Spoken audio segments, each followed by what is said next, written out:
Introduction for Rational Comprehensive Planning. Comprehensive rational planning focuses on using interrelated problem-solving technique and logical decision-making approach. Many planners use this approach to gather information from the environment so that they can run a model to determine how the organization will thrive in the future. There are advantages of the RCP theory is its simplicity. The technique used is easy to follow and can only be applied to a simple problem. Case study is from Ontario. In 1976, the United States passed the Resource Conservation and Recovery Act requiring individual states or regions to prepare comprehensive solid waste plan. In Canada, the federal government introduced the Environmental Assessment and Review process.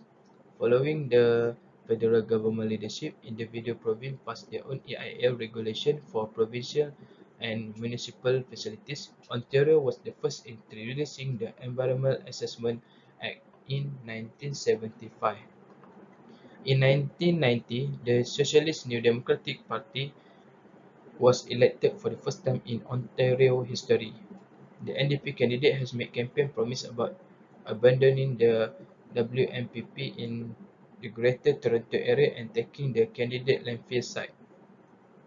The new Minister of Environment, whose career create a new bureaucratic entry, a crown corporation known as the Interim Waste Authority.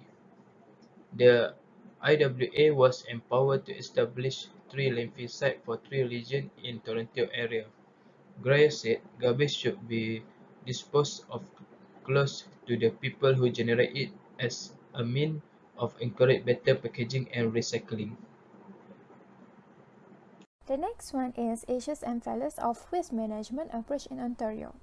In 1982, the Ontario Ministry of the Environment developed a voluntary program known as the Waste Management Master Plan. A major review of the program was conducted after 8 years. A study funded by Ontario identified 6 main reasons for the Ontario Waste Management Corporation's failure. The first one is the public is more knowledgeable in environmental matters than the province had anticipated. Second, affected communities will not tolerate surprises. Third, there was no yearly or extensive public consultations. Fourth, the NIMBY syndrome has become a powerful force influencing political decisions. Fifth, the media and NGOs have extensive influence on public opinion. And the last one is exemptions from the Environmental Assessment Act for large-scale public facilities are no longer socially acceptable. Assalamualaikum warahmatullahi wabarakatuh. My name is Muhammad Amin bin Muhammad Abdul Nasir. I will be explaining about the generic approaches to rational comprehensive planning model along with the environmental impact assessment.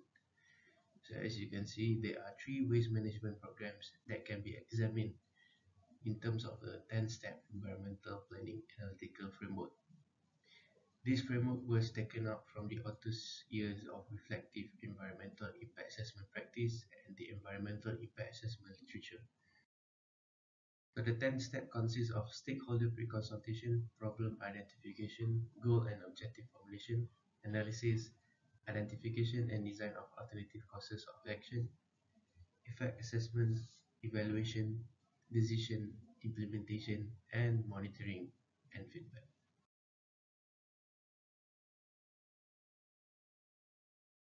After comparing the 3 different types of waste management planning program based on the 10-step 10-step environmental planning analytical framework, the finding shows that a massive investment of time and money in rational comprehensive planning model based environmental impact assessments have resulted in almost no new waste disposal facilities in the province.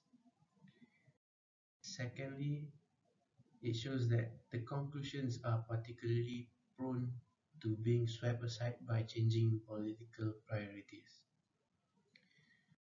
This situation is exacerbated by a regulatory characteristic in the province of Ontario where municipalities do not have full control over their own decision making. And lastly, it shows that it's prone to failure in terms of managing waste technology.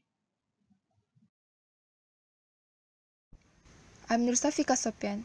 Next, I'd like to inform about the public participation and why the failures can be social learning. Overview, this study suggests that the RCM and participatory planning has become synonymous with waste management. Although there are prolific empirical studies and theories on citizen participation, little research has been done on the effectiveness of such programs. This study had several failures, but it still brings social learning for future use. Firstly, compliance with the regulations required by the EIA, Ontario may have helped create new market opportunities in the private sector for waste management. Disposal capacity is less just because garbage planning is very concerned with political boundaries. It also provides an alternative approach to design planning.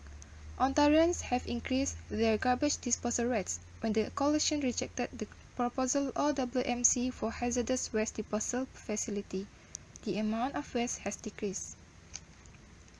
Based on all the process of how waste management use RCP which has been mentioned, we can relate to RCP's approach to the current issue of COVID-19. First, the government has using media to notify the current information, then decide and pass guidelines and rules that must be followed by all citizens. Where the first step is the government has launched the MCO to limit movements and prohibited gatherings.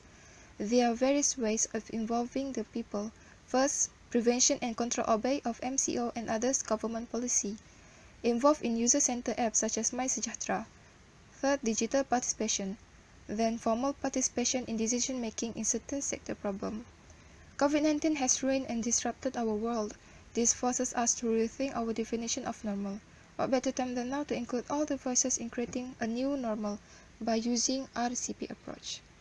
Thank you.